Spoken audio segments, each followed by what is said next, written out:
Okay. We're out here on doe patrol today. Killed the buck 2 days ago from this exact stand.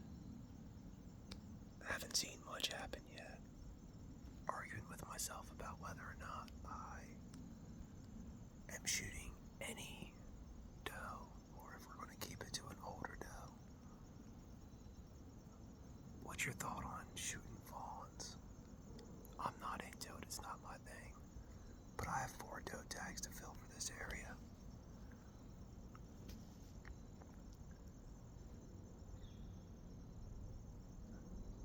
And I'm just worried about paying the processing.